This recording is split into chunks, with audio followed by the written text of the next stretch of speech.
नमस्कार गाइस, कैसे हैं आप सभी। मैं आशा करता हूं आप सब ठीक होंगे। आज है रविवार और आज हम लोग करते हैं क्वेश्चन आंसर और पाते हैं जवाब कमेंट में जो पूछा गया था। तो चलिए बिना के वीडियो को शुरू करते हैं। अगर मुझसे कोई गलती हो जाती है तो प्लीज़ कमेंट में ज़रूर बताइएगा और मैं उसे सॉल्व करने का उसे ठीक करने का जरूर प्रयास करूँगा। और आपके भी कोई डाउट है तो आप पूछिएगा, मैं पूरा प्रयास करूँगा आपको डाउट को सॉल्व करने का।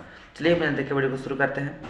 तो हमें आपको स्क्रीन पर दिख रहा होगा जो हमारा सबसे पहला सवाल है कि रिमार्क और क्या है स्टेटमेंट में क्या अंतर है। ठीक है, तो रिमार्क और स्टेटमेंट यानी रिमार्क का हिंदी होगा टिप्पणी और स्टेटमेंट का मतलब होगा, आपको पता है कि सकारात्मक होता है। ठीक है, जब हम लोग स्टेटमेंट वाक्य बोलते हैं, ठीक है, स्टेटमेंट सेंटेंस, तो उसमें क्या होता है कि उसमें उसके बारे में हम लोग सही सही बोलते हैं। जैसे वह सोता है, वह खाता है, वह पीता है, मैं रोता हूँ, मैं हंसता हूँ, वह जा रहा है, वह खा रहा है, कुछ भी हो सकता है, लेकिन उसमें नेगेटिव नहीं रहेगा। ठीक है, और उसमें सिर्फ सकारात्मक रहेगा। और रिमार्क में क्या होता है, उसका हिंदी होगा टिप्पणी। तो टिप्पणी में हम लोग कुछ भी लिख सकते हैं, उसके बारे में लिखना है, जैसे उसके बारे में टिप्पणी लिखना है तो अच्छा भी हो सकता है, बुरा भी हो सकता है, वह अच्छा करता है, वह करता है, तो उसमें नेगेटिव भी रख सकता है। जैसे उसका नाम ये है, वो ये करता है, वो खेलता है, कूदता है, पढ़ाई नहीं करता है, तो इसमें ये भी आ जाएगा। ठीक है, नहीं भी आ जाएगा तो मतलब यही दोनों में अंतर हो सकता है। ठीक है, तो अगला सवाल है हम लोग का कि सॉरी, फॉरगिव और एपोलॉजी में अंतर बताना है। ठीक है, तो फिर देखिए सॉरी, एपोलॉजी और फॉरगिव था, तो सॉरी का यूज हम लोग नॉर्मली आजकल तो कॉमन हो गया है। सॉरी का जो इतना करते हैं कि जानबूझ के गलती भी कर ले तो सॉरी बोल देंगे, किसी को एक था भी मार दिए तो भी हम लोग सॉरी बोल देंगे, करते हैं ऐसा। तो लेकिन जो फॉरगिव होता है वो स्पेशल थोड़ा अधिक ये करने के लिए होता है, अधिक उसके प्रति यह हो रहे हैं हम लोग, अगली बार से ऐसे गलती नहीं होगा, तब हम लोग एपोलॉजी का प्रयोग करते हैं। जैसे अगर उसको आपसे कोई दिक्कत तकलीफ हो गई है, जैसे आपकी वजह से उसको कोई दिक्कत मतलब घाव हो गया, कहीं लग गया, कहीं कुछ हो गया, तो ऐसे समय में आई एपोलॉजी में ऐसा फिर से नहीं करूँगा, ऐसा होगा। ठीक है, लेकिन फॉरगिव का यूज हम लोग एक हिसाब से दया की भीख मांगने के लिए कर सकते हैं। ठीक है, वैसे दोनों का यूज क्षमा मांगने के लिए यानी माफ़ी मांगने के लिए होता है, लेकिन हम लोग जो फॉरगिव है उसका प्रयोग हम लोग लगभग अभी के लिए तो पता नहीं, लेकिन हम लोग जो लगता है मुझे वो हम लोग राजा रानी के समय में अधिक प्रयोग होता होगा।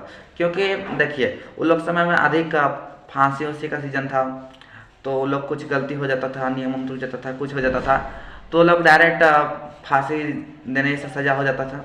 तो यहाँ पर ऐसा बहुत कम होता है आजकल। तो देखिए उसमें हम लोग जैसे कोई कानून तोड़ दिए, कोई कुछ कर दिए, मतलब जिससे बहुत बड़ा हानि हो गया, जिससे कुछ व्यापार में कुछ हानि हो गया, तो ऐसे में फॉरगिव कहेंगे, मुझे दया करके माफ़ कर दो, मैं ऐसी गलती दोबारा नहीं करूँगा ना, जैसे आपको फांसी लगने वाली है, चाहे बहुत बड़ा आपको दंड दिया जा रहा है, तो आप ऐसे समय फॉरगिव का यूज करेंगे। ठीक है, तो मैं आशा करता हूँ उसको समझ में आया होगा। और हम लोग का अगला सवाल है एमोंग और एमोंगस्ट में क्या अंतर है, यही सवाल है। तो हम लोग जानते हैं एमोंग का यूज, लेकिन एमोंगस्ट हम लोग ये लिख ले पहली बार शब्द है, मेरे लिए भी पहली मतलब बहुत अट्रैक्टिव है, न्यू शब्द है, न्यू वर्ड है। तो जो एमोंग का मतलब हम लोग नॉर्मली जानते हैं कि एमोंग का मतलब के बीच होता है, लेकिन एमोंगस्ट में बीच में, मतलब देखिए ज़्यादा अंतर नहीं है, बस अंतर है कि एमोंग का यूज हम लोग 2-3 से अधिक हम लोग जब कोई चीज़ ये करते हैं, जब हम लोग एमोंग का यूज तभी करते हैं जैसे अगर हम लोग को दो चीज़ के बीच अगर डिफरेंस निकालना रहता है तो हम लोग बिटवीन लगाते हैं। जैसे what is the difference between low and fast, मतलब ऐसे टाइप में हम लोग उदाहरण ले रहे हैं। ठीक है, तो ऐसा नहीं हो सकता है, लेकिन हम उदाहरण ले सकते हैं। और हम लोग एमोंग का यूज कब करते हैं, जब 3 से अधिक हो या 3 हो। जैसे what is the difference between you,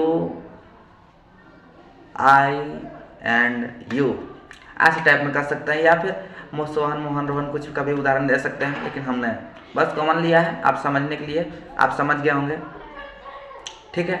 और हम लोग अमाउंट न्यू वर्ड है, तो इसका बीच में कैसे यूज कर सकते हैं इसका, तो देखिए हम लोग सिंपली बीच में का इसका अमाउंट तो ऐसे नॉर्मली है, तो हम लोग इसको यूज नहीं करते हैं। और आप चाहे तो इसका भी कर सकते हैं बीच में के शब्द में, जहां आपको लगता है कि बीच में आ रहा है। जैसे मैं उदाहरण में कन्फ्यूजन हूँ क्योंकि न्यू वर्ड है, तो उदाहरण देने के लिए थोड़ा सा मुश्किल लग रहा है, लेकिन आप आराम से कर सकते हैं। जैसे बीच में, मुझे उसके बीच में जाना है, या उन तीनों के बीच में जाना है, तो 3 से अधिक के लिए करेंगे एमएम की तरह है, ठीक है। तो आप कर सकते हैं ऐसे ही। तो अगला सवाल हम लोग का है कि अराउंड का यूज, तो अराउंड का क्या यूज है, तो मैं आपको बता देता हूँ। जो अराउंड है, आपने बचपन में एक इंग्लिश कविता है, उसे पोयम है, उसे आप सुने होंगे या पढ़े होंगे कि teddy bear turn around, teddy bear go to school, मतलब मैं शॉर्टकट पढ़ ले रहा हूँ, तो वो आपने सुना होगा।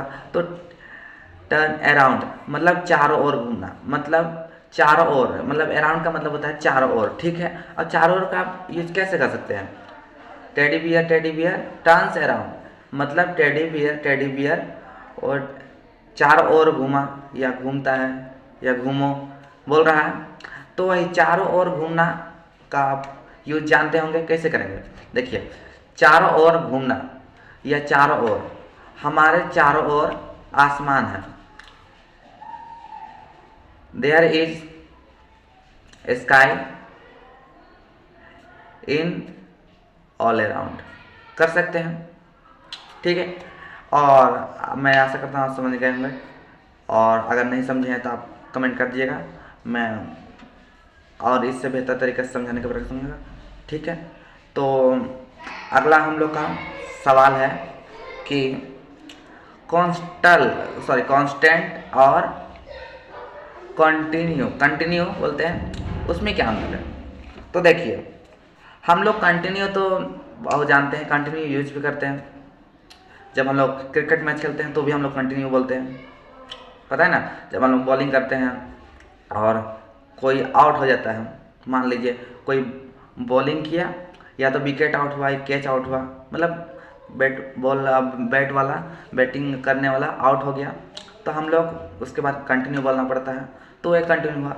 तो उसका मीनिंग हम लोग जानते हैं। या फिर कभी गेम खेलते हैं हम लोग, कभी गेम खेलते हैं, मोबाइल में वीडियो गेम बोल रहे हो, तो उसको खेलते हैं, तो हम लोग के लिए वैसे आजकल तो स्टार्ट करके आता है या रिप्ले करके आता है, ठीक। लेकिन पहले का ज़माना में जो नोकिया फ़ोन था या कुछ ऐसे टाइप में था, तो उसमें जारी रखें आता था या कंटिन्यू आता था। अब इंग्लिश करके रखेंगे तो जारी रखें आता था, और हिंदी करके रखेंगे तो कंटिन्यू आता था। तो वही जो कंटिन्यू का मतलब होता है जारी रखना, ठीक है। और कांस्टेंट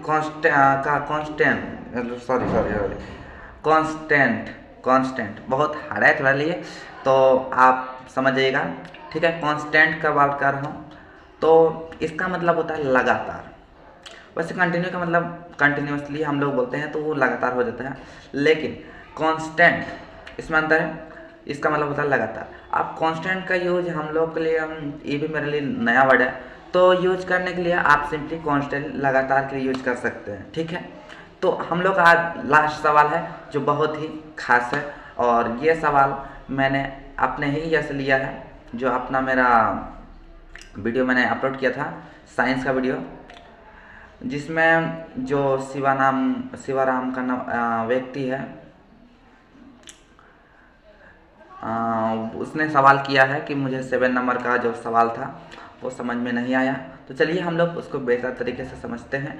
और शिवाजी आपसे रिक्वेस्ट है कि अगर आपको फिर से समझ में नहीं आता है तो आप चिंता मत कीजिएगा, आप बता दीजिएगा, और मैं आपके लिए एक विशेष, आपके लिए ही एक ख़ास तौर पर वीडियो बनाऊंगा, जिसमें आपको और अच्छी तरह से समझाऊंगा। तो चलिए इस बार भी मैं प्रयास किया हूँ कि पहले से कुछ अच्छा समझा सकूँ, तो चलिए हम लोग उसको देखते हैं, ठीक है।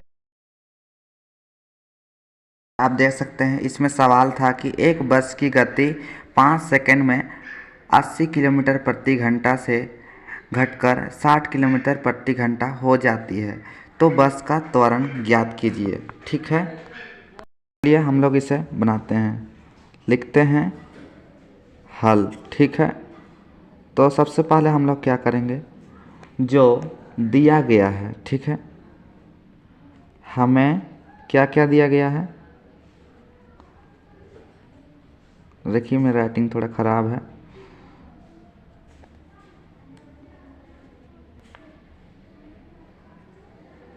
क्या क्या दिया गया है यहाँ पर देखिए, टाइम दिया गया है 5 सेकंड, समय टी, ठीक है। कितना दिया गया है समय, इंग्लिश टाइम होता है, टाइम को हम लोग टी से दर्शाते हैं, ठीक है। तो टाइम कितना दिया गया, 5 सेकंड। राइटिंग थोड़ा ख़राब है, ठीक है। और हमें क्या दिया गया है, और हमें दिया गया है प्रारंभिक वेग, ठीक है।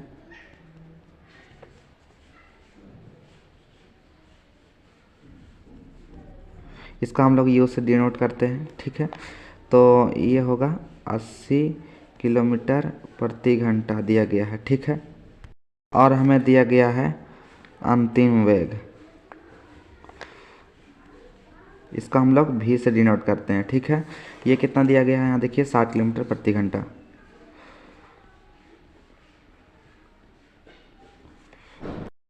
हमें त्वरण ज्ञात करना है, ठीक है। त्वरण ज्ञात करना है, त्वरण को हम लोग ए से डिनोट करते हैं, ठीक है। और ए ज्ञात करना है, ठीक है। तो हम लोग क्या करेंगे, हम लोग सबसे पहले क्या करेंगे, जो किलोमीटर प्रति घंटा दिया गया है उसको हम लोग मीटर प्रति सेकंड में चेंज करेंगे, ठीक है। तो हम लोग किलोमीटर प्रति घंटा में दिया हुआ रहता है, उसको हम लोग क्या करते हैं, मीटर प्रति सेकंड में चेंज करते हैं। तो कैसे करते हैं, हम लोग जो दिया हुआ होता है 80 किलोमीटर, 80 देवल है, तो हम लोग क्या करेंगे, इसको मीटर प्रति सेकंड में चेंज करने के लिए 5/18 से हम लोग क्या करेंगे, इसको गुना कर देंगे, ठीक है। तो जब गुना करेंगे इसको तो कितना आएगा, 418 आएगा, देखिए गुना करके। और इसको हम लोग पॉइंट रूप में निकालेंगे तो कितना आएगा, देखिए यहाँ पर 22 पॉइंट कितना आएगा, हम लोग का बहुत आते जाएगा, ठीक है, ऐसे लंबा लंबा आते जाएगा। तो आप सिंपली इतना ज़्यादा ना लेके डायरेक्ट आप इतना भी ले सकते हैं, ठीक है, इतना काफ़ी है, ठीक है। कितना लीजिएगा उतना कभी हो भी नहीं करेगा, ठीक है। उसके बाद हम लोग भी यानी अंतिम वेग हमने देखा था, ठीक है। तो ये कितना दिया गया है, 60 किलोमीटर प्रति घंटा, ठीक है। तो हम लोग क्या करेंगे, इसको मीटर प्रति सेकंड में चेंज करेंगे, तो इसको भी 5/18 से गुना कर देंगे, ठीक है। तो गुना करेंगे तो कितना आएगा हम लोग का, 300/18 आएगा। अब इसको भी हम लोग या में चेंज करना चाहे दशमलव रूप में, तो कैसे कर सकते हैं, ऐसे कर सकते हैं, ठीक है। इतना लंबा लिखने की जगह हम लोग डायरेक्ट 16.6 भी लिख सकते हैं, ठीक है। अब देखिए हम लोग का दोनों निकल गया। अब टाइम भी हमें सेकंड में ही, यूनिट में ही है, सेकंड में ही है, तो हम लोग आराम से अब निकाल सकते हैं, ठीक है। तो हम लोग एक सूत्र त्वरण बराबर क्या होता है, ए बराबर v minus you by T, ठीक है। तो हम लोग ए बराबर त्वरण है, ठीक है, ए त्वरण है, और v क्या है, अंतिम वेग है। तो अंतिम वेग हमें कितना दिया गया है, देखिए, या तो हम इसको गुना कर इसको ले सकते हैं या तो इसको ले सकते हैं, ठीक है, दोनों में से किसी को भी ले सकते हैं। तो हम लोग पॉइंट वाला को ले लेंगे, ठीक है, जिसको माने ले सकते हैं। उसके बाद माइनस, नंबर नहीं घटेगा, दोनों को लेंगे तो यहाँ पर, लेकिन इसको अगर ले रहे हैं तो इसको लेना होगा, ठीक है। और इसको पॉइंट में दशमलव वाला को ले रहे हैं तो दशमलव वाला को ही लेना होगा, और इसको इतना कर देंगे, ठीक है। v माइनस यू, सॉरी, इसमें v में से u घटाना है, u में से v नहीं, तो क्या करेंगे, भी कितना दिया गया है 16.6, ठीक है, हम लोग इसको ले रहे हैं। और यू कितना दिया गया है, यू हम लोग का है 22.2, यहाँ पर देखिए। अब हम लोग क्या करेंगे, समय कितना दिया गया है 5 सेकंड। देखिए अब हम इसको सॉल्व करेंगे तो कितना आएगा, करेंगे तो यहाँ देखिए ये बड़ा है, मतलब सॉरी ये छोटा है, ये बड़ा है, तो बड़ा में से छोटा नहीं घटेगा तो क्या करेंगे, छोटा में से बड़ा नहीं घटेगा तो क्या करेंगे, बड़ा में से छोटा घटा देंगे, खाली चिन्ह माइनस लगा देंगे तो कितना होगा 5.6/5 होगा, ठीक है, घटा दी तो इतना आएगा। या फिर हम लोग अगर इसको लेते हैं, ठीक है, ये 400 बटा यहाँ पर उसी को ले रहे हैं, ठीक है, 400 बटा कितना है 400/18 है। इसको अगर हम लोग माइनस सॉरी ये तो यूनिट है, तो हम लोग क्या करेंगे, इसमें इतना घटाएंगे, ठीक है, 300/18। मेरे से बहुत ज़्यादा गलती होती है, ठीक है, यहाँ पर 300/18 घटाएंगे तो कितना होगा, हम लोग का जितना आया था उस बार कितना आया था 10/9 मीटर स्क्वायर।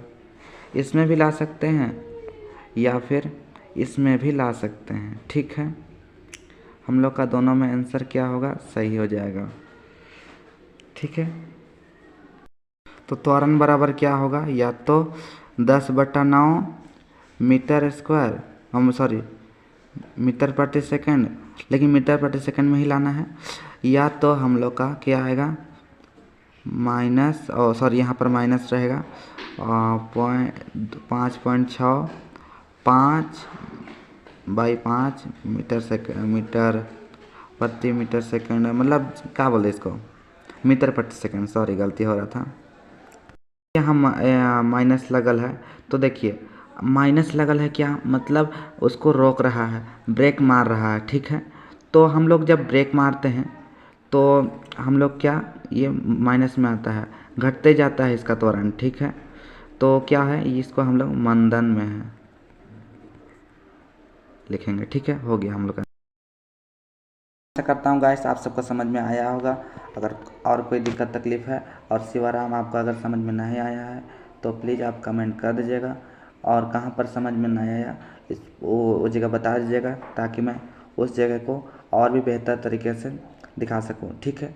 तो चलिए वीडियो को यहीं पर एंड करते हैं, मिलते हैं अगले वीडियो में, तब तक के लिए टेक केयर।